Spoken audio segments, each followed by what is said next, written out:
No se puede tomar el poder, hay que destruirlo. La ilusión del poder es creer que tomando el poder se lo puede usar para beneficio social o para beneficio de las liberaciones múltiples o para el socialismo, es decir, para la destrucción de las estructuras de desigualdad.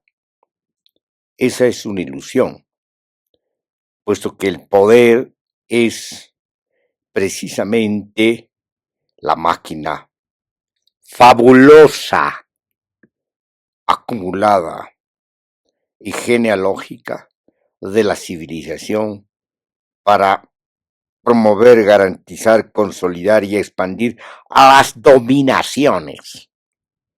Tomar el poder implica repetir el círculo vicioso del poder en distintos contextos, en distintas coyunturas, en distintas regiones, en distintos localismos. Por lo tanto, cambiando de significación histórico-política, social, económica y cultural, pero, sin embargo, repitiendo los efectos mismos de la dominación, es decir, destruyendo la humanidad y destruyendo la vida, porque el poder no funciona de otra manera. El objetivo implícito del poder es esta destrucción, porque el poder, que es abstracto, que es en realidad la apropiación de la potencia social, de parte de la potencia social, para usarla contra la otra parte de la potencia social que todavía resiste. Entonces ese poder no se puede usar con objetivos de liberación. Ese poder solo puede ser usado con objetivos de dominación. El discurso de la liberación, el discurso del poder en sentido de lograr el socialismo o lograr la justicia social, no es otra cosa que una demagogia, es decir, una retórica que sirve para legitimar precisamente el uso del poder en función de las dominaciones. Entonces no se trata de tomar el poder, sino de destruirlo.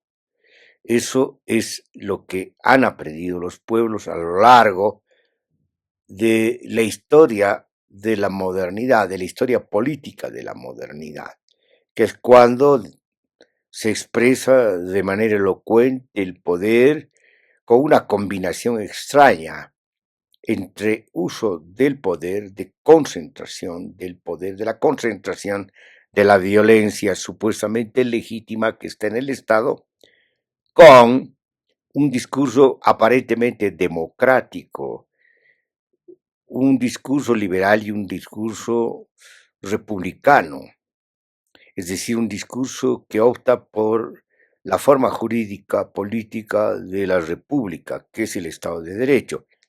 Pero todo eso no es nada más que parafernalia. Todo eso no es más que espectáculo, que teatro político, que discurso retórico político, pero también un aparataje institucional que permite el funcionamiento de las dominaciones de manera legítima, legal e institucional, o aparentemente legítima, legal e institucional, y lo que hace fundamentalmente es encubrir la lógica implícita, la inmanencia de la lógica implícita de la dominación, de la destrucción de la humanidad y de la vida.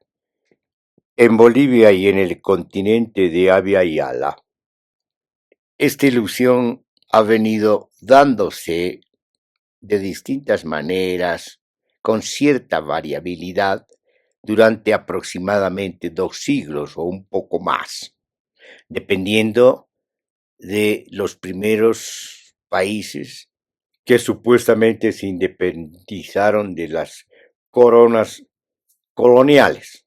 El poder impuesto en las nacientes repúblicas no fue otra cosa que una expansión, un desplazamiento del poder colonial, solo que después ejercido por los criollos y después, sobre todo al sur del Río Grande, por los mestizos. Este ejercicio del poder fue contra las naciones y pueblos indígenas. Y en la medida que se ha ido expandiendo y se ha ido consolidando una república colonial desde el norte hasta el sur, en esa medida han ido cambiando los objetos y materias del poder, que han venido cambiando el perfil de las víctimas. Primero fueron las naciones y pueblos indígenas, después fueron inclusive los mestizos. La conquista de parte de México fue precisamente una manifestación de ese ataque a una sociedad, a un país que es mestizo. La guerra del dominio implícito, del dominio inmanente, del dominio inherente de la estructura de poder, del núcleo de la estructura de poder, ha continuado y es evidentemente colonial, es decir, es de los conquistadores que cambian de situación. Si antes era el Imperio Británico en el caso de Norteamérica, después va a ser la República de los Estados Unidos de Norteamérica la que va a cumplir el papel de conquista, de expansión de la conquista y de la colonización contra el resto. Después de las naciones y pueblos indígenas, el resto de sociedades y pueblos de color. No podemos olvidarnos de ninguna manera que la esclavización continuó no solamente hasta el siglo XIX, muy entrado el siglo XIX, sino incluso en algunos casos hasta el siglo XX. Pero el racismo sigue, continúa, forma parte precisamente de este núcleo de la estructura de poder de la dominación de una república colonial. Ahora ha adquirido connotaciones de violencia extrema, ha adquirido connotaciones que tienen que ver con esta reedituación del racismo en estos pogroms trampistas contra los migrantes, que poco a poco se han convertido también en ataques y en agresiones extremas contra todo ciudadano norteamericano que se opone a una política de violencia desatada y desencadenada e inconstitucional respecto a la propia Constitución. Es decir, estamos al borde de una guerra civil en los Estados Unidos de Norteamérica. En este contexto, lo que llama la atención es el retorno a una mentalidad cipaya, de una manera abierta, como si no hubiera pasado absolutamente nada, como si no hubiera una historia que antecede, una historia de violencias, de ocupaciones y de intervenciones de los Estados Unidos de Norteamérica en el subcontinente de Latinoamérica y el Caribe. Debido a la crisis provocada por los llamados gobiernos progresistas, que son gobiernos neopopulistas, que en gran parte encarnan la forma de gubernamentalidad clientelar, se ha dado lugar en la caída, en la implosión de estos gobiernos a un vacío político.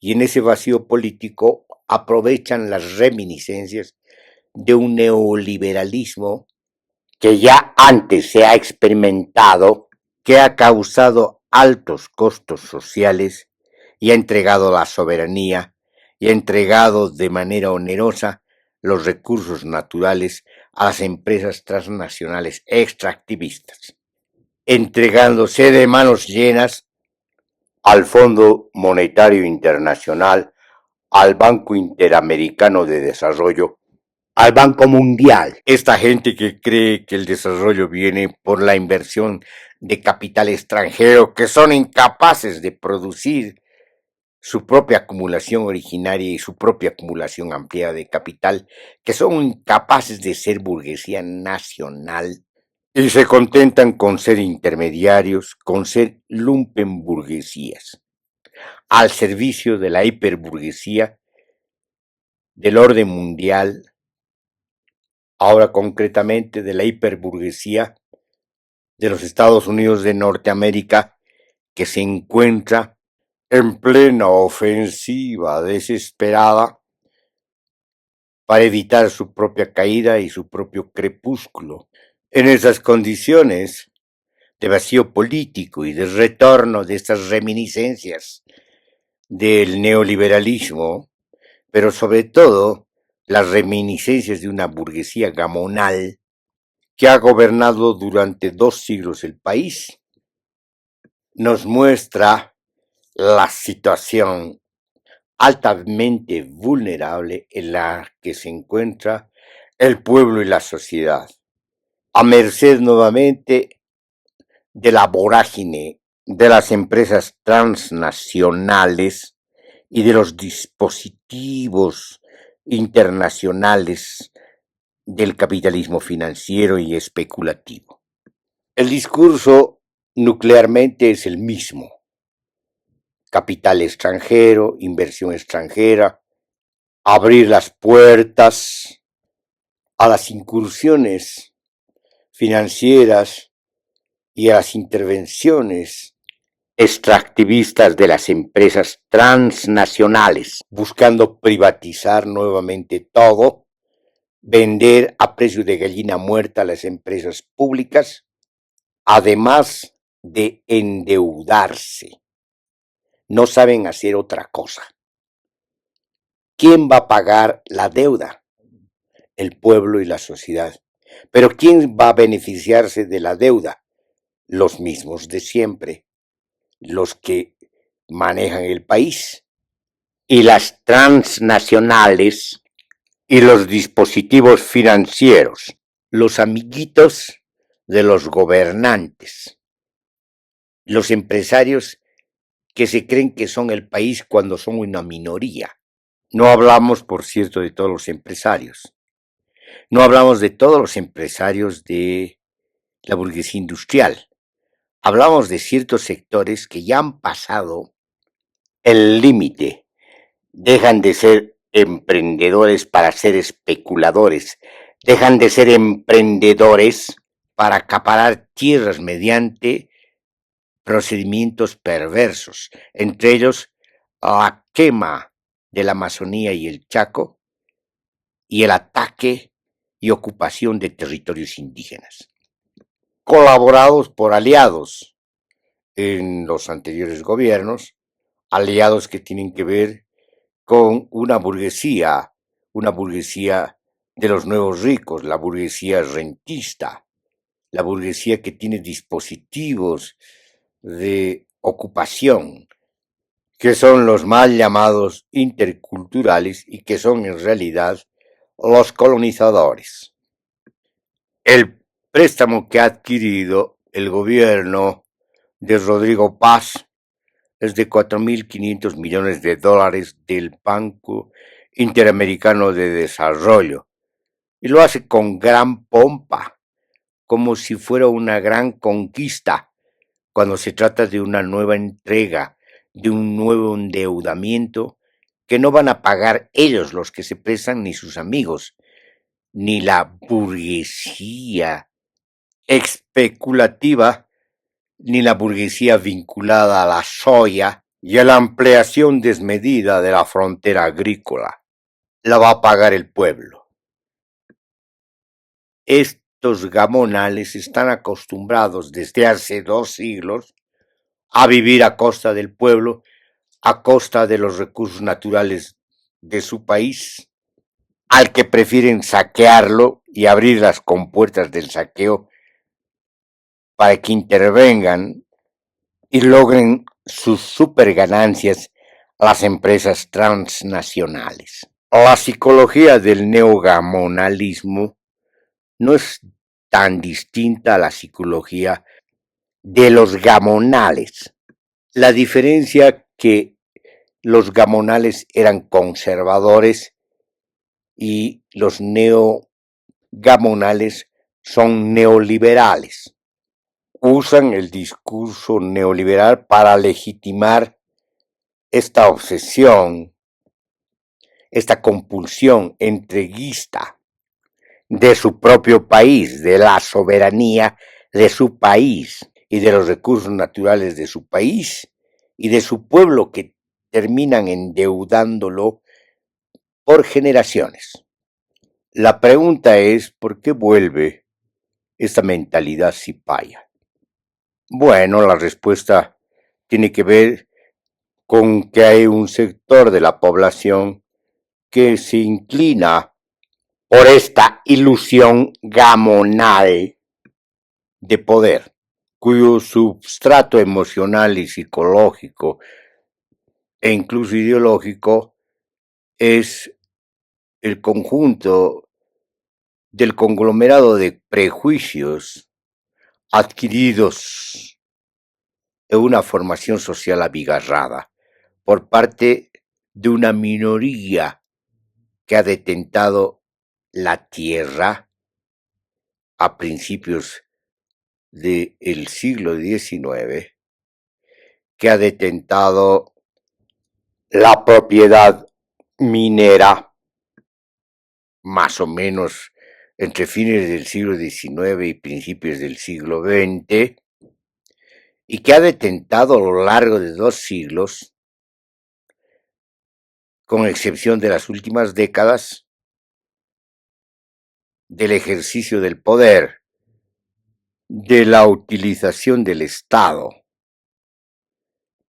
y de las funciones gubernamentales, y en etapas democráticas, formales e institucionales, del dominio o hegemonía del Congreso. Y lo más grave aún, que han detentado la subordinación completa de la administración del poder judicial.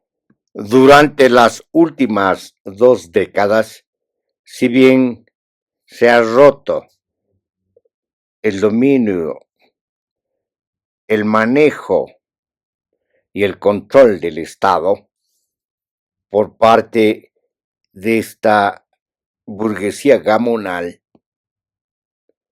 que adquiere después el discurso neoliberal, eso no quiere decir que ha cambiado el Estado, que ha cambiado la estructura estatal. Ha continuado el mismo Estado-nación. Lo que han cambiado son los nombres. Se le ha llamado al Estado-nación Estado Plurinacional de Bolivia, pero es un cambio de nombre, puesto que la arquitectura misma del poder y del mapa institucional ha continuado de la misma manera, es decir, ha continuado el colonialismo, la colonialidad, el manejo discrecional del poder, la concepción de botín del Estado, esta vez hecho por lo que hemos llamado la burguesía rentista, que se repite por segunda vez. La primera vez se dio después de la Revolución Nacional de 1952 y ahora se ha vuelto a dar después de la movilización prolongada del 2000 al 2005.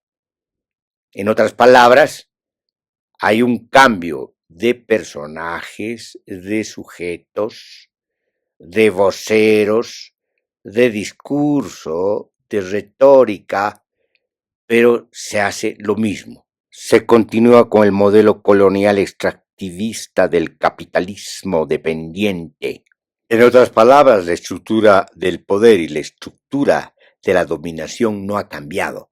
Han habido ciertos desplazamientos y por lo tanto se ha dado lugar a un círculo vicioso del poder, donde hay una rotación de mandos entre el neoliberalismo y el neopopulismo. Ahora se retorna al neoliberalismo y aunque digan que han cambiado las cosas, que han salido de un estado tranca para entrar a un estado de apertura, en realidad es el mismo estado. En realidad es el mismo estado que es obstáculo para una democracia auténtica, un estado que es obstáculo para el mismo estado plurinacional comunitario y autonómico establecido por la Constitución. Es el mismo Estado, es la misma estructura de poder, es el mismo modelo colonial extractivista del capitalismo dependiente, pero ahora guían y manejan y controlan la administración de ese modelo, que es un modelo de saqueo, lo que hemos llamado los neogamonales, o lo que hemos llamado en un artículo el conservadurismo neoliberal. Podemos decir que las únicas veces que ha cambiado el Estado ha sido en 1825 y en 1952. En el primer caso, se ha pasado de formar parte del Virreinato de la Plata a constituirse una república, por lo menos en términos constitucionales.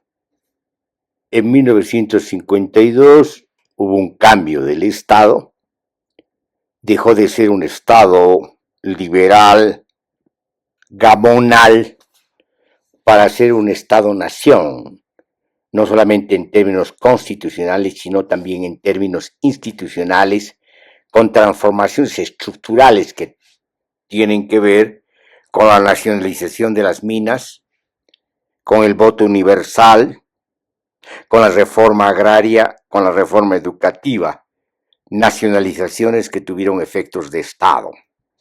Podemos decir que desde 1952 la estructura del Estado no cambió. Siguió siendo un Estado-nación con las características impresas por la Revolución Nacional de 1952. Lo que ha pasado, sobre todo a partir del golpe de Estado de 1964 y el periodo de las dictaduras militares de 1964 a 1982, es la manifestación duradera de gobiernos de facto. Se dejó en suspenso no solamente la Constitución, sino la institucionalidad del Estado para ser regida por cúpulas militares. Podemos decir que se mantuvo la estructura del Estado, solo que en este caso con partes del Estado, partes de la estructura del Estado sin funcionamiento, es decir, aquellas partes que tienen que ver con el Estado de Derecho, con el equilibrio de poderes. Se trató de un estado de excepción explícito duradero. Cuando se recuperó la democracia, que es como llaman los comentaristas, los historiadores políticos, los analistas, no se hizo otra cosa que reactivar aquellas estructuras del Estado que estaban paradas. Pero es el mismo Estado. Cuando ingresó el neoliberalismo en 1985, lo que hizo es privatizar las empresas públicas, privatizar los recursos naturales, los yacimientos mineros y los yacimientos hidrocarburíferos. Pero el Estado como estructura nacional impresa en 1952 siguió funcionando. Cuando se ingresó al proceso constituyente y se aprobó una constitución, se promulgó una constitución que establece el Estado plurinacional, comunitario y autonómico. Sin embargo, esta promulgación no se materializó, no se hizo efectiva, no hubieron transformaciones institucionales y estructurales que ingresaran a la transición hacia el Estado plurinacional, comunitario y autonómico. Lo que se hizo es sencillamente un teatro político, se cambió de nombre al mismo Estado-nación, se mantuvo la estructura institucional impresa con la Revolución Nacional de 1952. Lo que hace el gobierno de Rodrigo Paz es moverse en la misma estructura estatal heredada. La diferencia con las anteriores gestiones de gobierno es que lo hace al estilo neoliberal, intentando hacer lo mismo que hicieron los neoliberales de 1985 adelante. Entonces lo que ha habido son cambios en los discursos, cambios en la retórica, desplazamientos retóricos, desplazamientos discursivos. Incluso se puede hablar de estilos políticos diferenciados y variables, que en algunos casos aparentaban o intentaban ser opuestos y hasta antagónicos. Sin embargo, los antagonismos en el círculo vicioso del poder son complementarios. Hay una concepción obtusa, excesivamente estrecha, que tiene una visión pendular, que dice, si unos no tienen la razón, lo tienen los otros, en una concepción dualista, unilineal, sin saber que los enemigos son complementarios. Es incapaz esta concepción de tener una perspectiva plural, comprendiendo y entendiendo la existencia de otras alternativas. Esta concepción es incapaz de tener perspectiva. Si los neopopulistas han fracasado, entonces tienen razón los neoliberales. A su vez, antes, respecto al neoliberalismo anterior, los neopopulistas tenían el mismo argumento. Los neoliberales han fracasado, entonces tienen razón los neopopulistas. Esta es una evidencia de la ausencia absoluta de reflexión y de análisis, de imaginarios reducidos al extremo y circunscritos a un razonamiento maniqueo. Obviamente no pueden considerar la posibilidad de que ninguno tenga razón, de que ambos formen parte de un equívoco, de que ambos comparten el absurdo de reducirlo todo a una historia religiosa de lucha entre el bien y el mal, a una narrativa dramática de héroes y villanos. Incluso vuelven a repetir una y otra vez este esquematismo extremadamente pobre, a pesar de que ya antes se dieron estas experiencias. Se trata de una persistencia compulsiva en el error y en el equívoco. En un ensayo titulado La cuestión estatal y el realismo político, dijimos que el Estado, en toda su variedad, dada en las historias sociales y políticas, dada en los distintos contextos históricos, sociales, territoriales, no deja de ser una criatura de las sociedades humanas. ¿Por qué tomarlo como el núcleo de la realidad? Como algo natural, por así decirlo, forzando un poco las cosas como algo que se da y se tiene que dar en la historia. ¿De dónde viene esta inversión? ¿Desde cuándo se toma como origen del desenlace de las fuerzas sociales concurrentes? Hipótesis. Desde que la criatura humana, esta institución llamada Estado, captura fuerzas, cuerpos, mentes, desde que las convierte en su propia expresión centralizada. A esto hemos llamado el fetichismo institucional. Pensar de esta manera es pensar fetichistamente, es decir, pensar ideológicamente.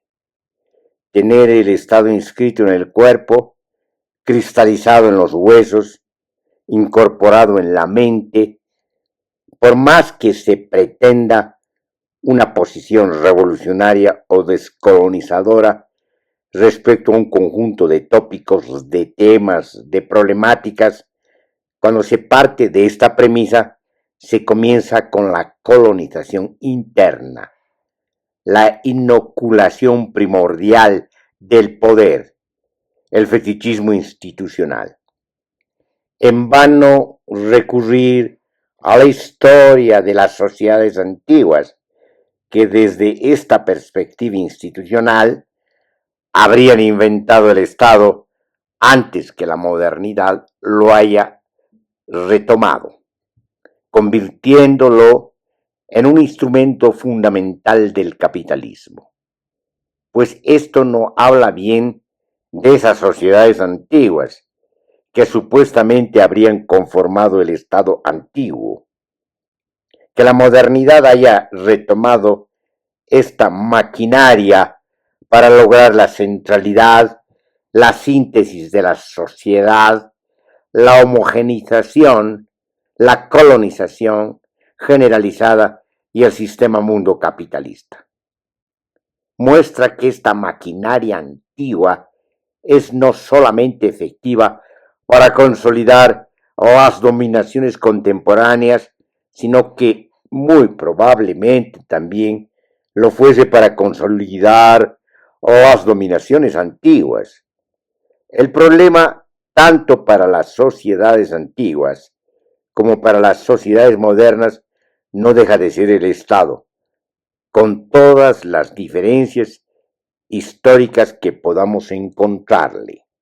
El tema es cómo salir de la genealogía de las dominaciones. A estas alturas de las luchas sociales contra el imperio, contra la hegemonía del capitalismo financiero, articulador especulativo de las distintas formas y estratos del capitalismo.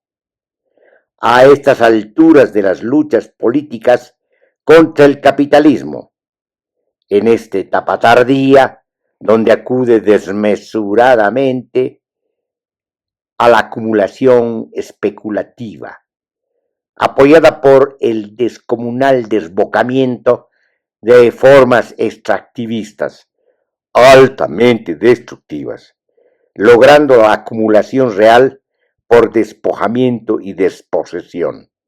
No se puede retomar la tesis del realismo político de que el Estado es el instrumento que tenemos a mano para transformar, pues ya sabemos que ha sido al revés, que el Estado ha transformado a los revolucionarios convirtiéndolos en sus engranajes de poder. No se discute que tengan que haber transiciones, es posible, dependiendo de las correlaciones de fuerzas, de los distintos campos de fuerzas. Sin embargo, hay que distinguir lo que se nombra como transiciones transformadoras de lo que son las transiciones restauradoras.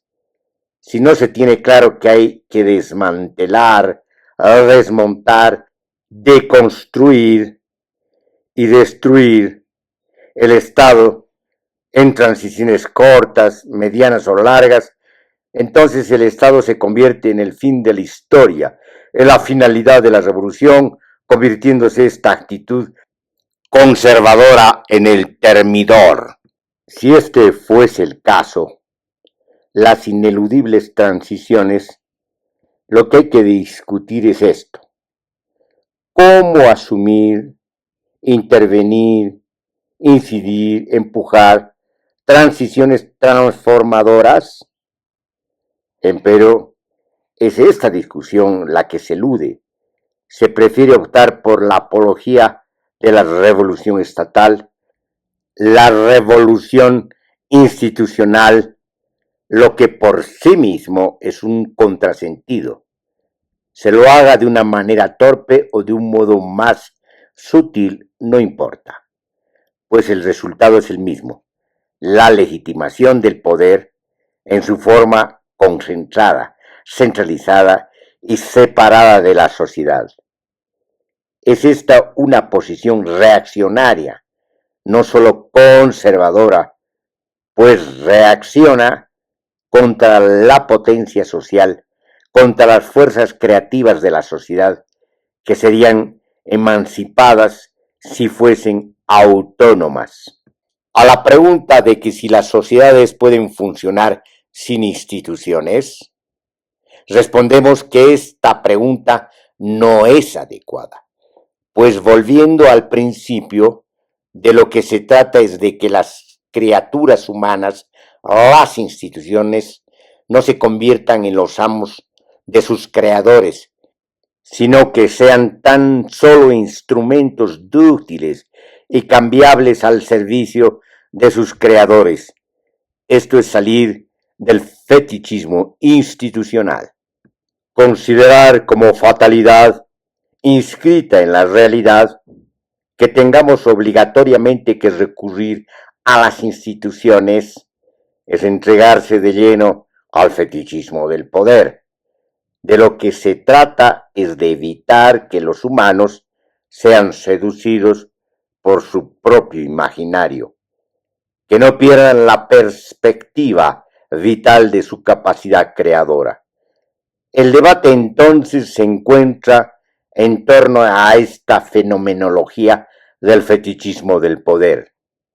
Ciertamente podemos coincidir que esta es una crítica a la ideología, como lo hicieron Marx y Engels en su tiempo. Empero se trata de una crítica integral a la ideología generalizada.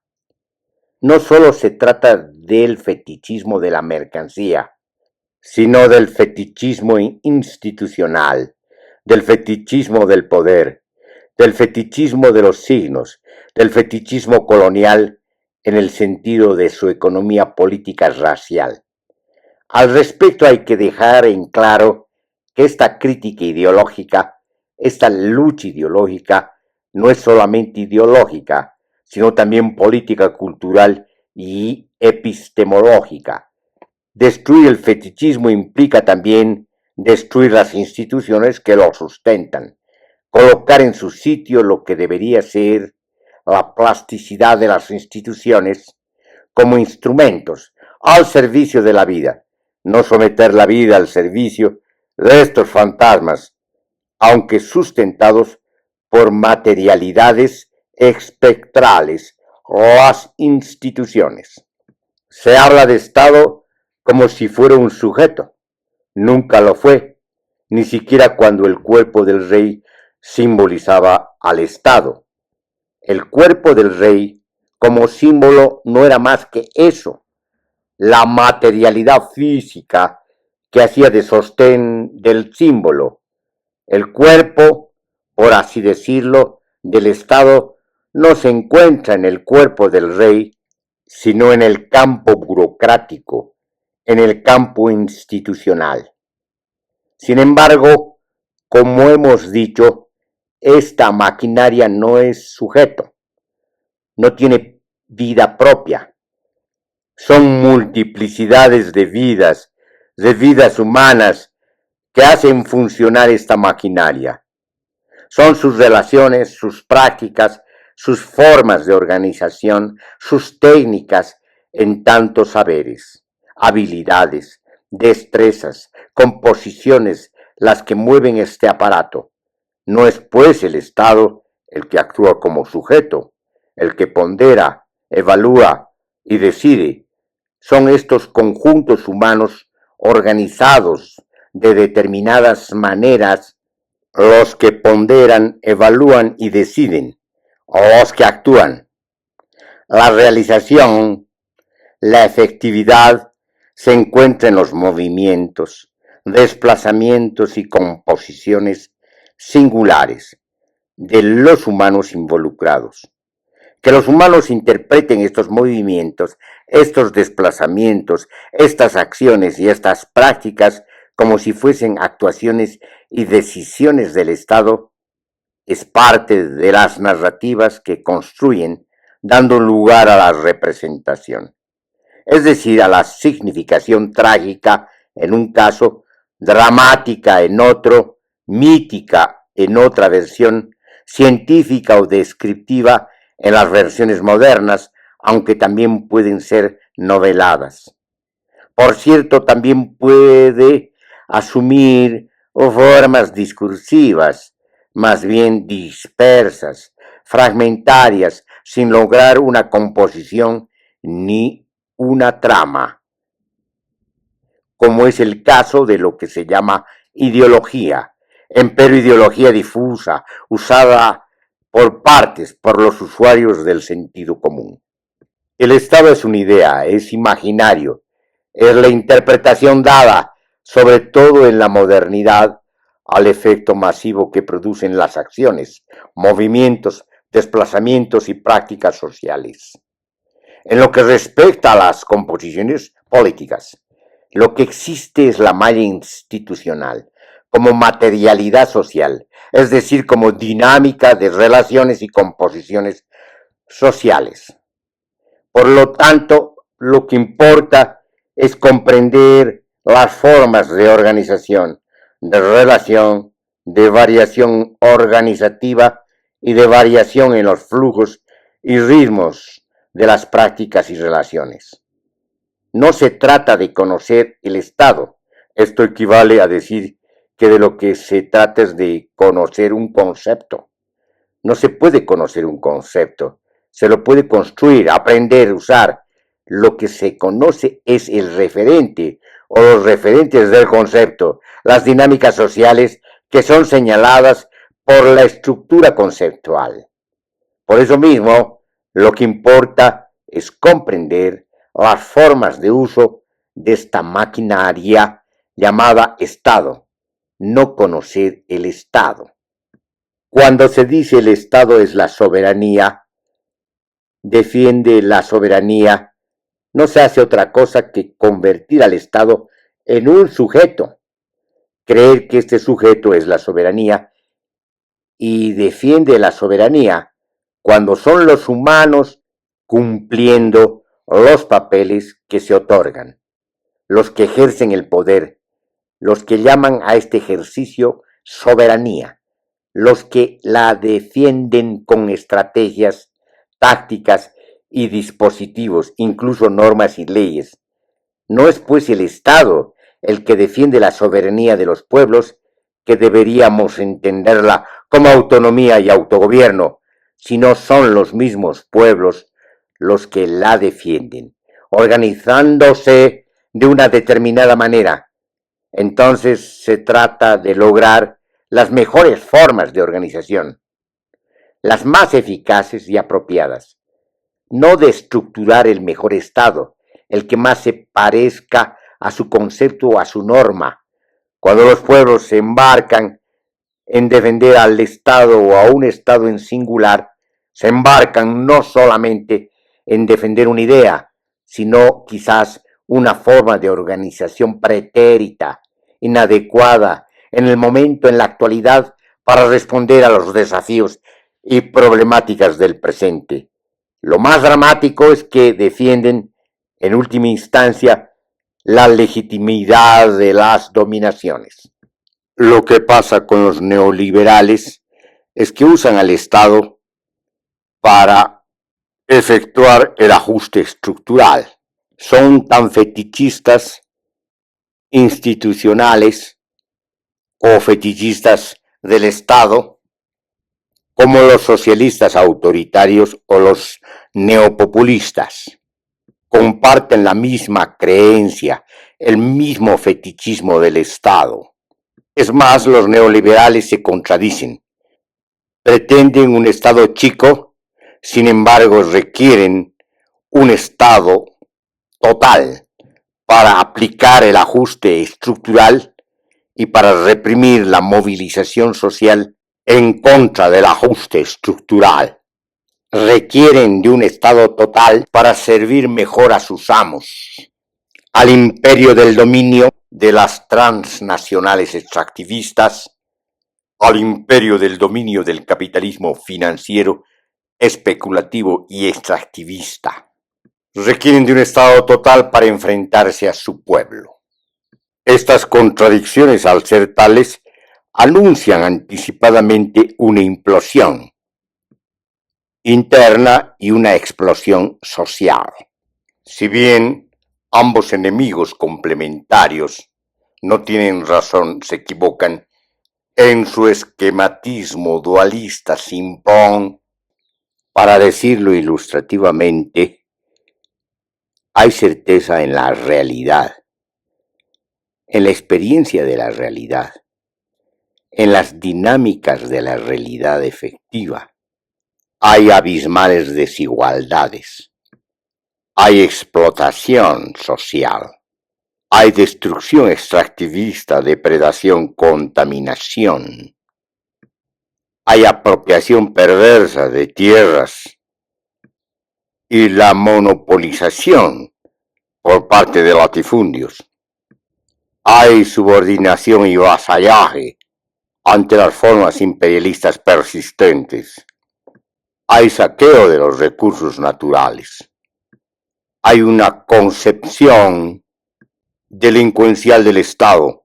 Se lo asume como botín. Las organizaciones y las luchas sociales tienen razón en la defensa de sus derechos, en la defensa de los derechos que corresponden a la soberanía nacional, a sus luchas anticoloniales y del capitalismo, tanto salvaje como monopólico, tanto en su versión estatal como privada.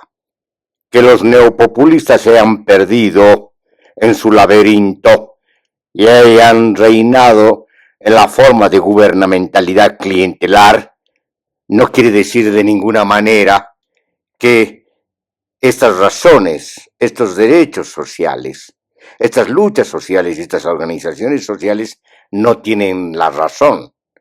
Sería atribuir a la implosión del neopopulismo la desaparición de la realidad efectiva, algo que pretenden, pues, los neoliberales, el conservadurismo neoliberal, la psicología del neogamonalismo. Las luchas sociales van a continuar porque son parte de la realidad efectiva, de las dinámicas de la realidad, de las luchas por las liberaciones múltiples.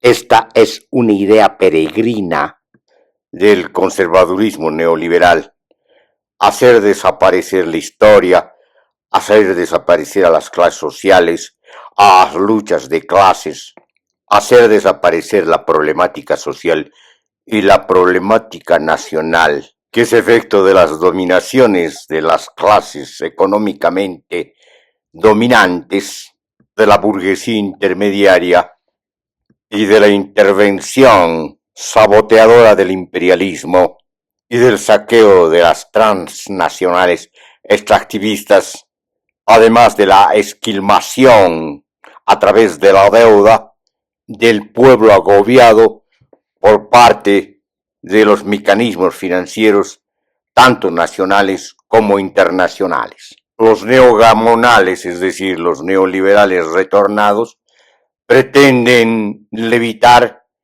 sobre la inexistencia de un país que hacen desaparecer con su imaginación delirante y anacrónica. Obviamente que no se puede hacer esto.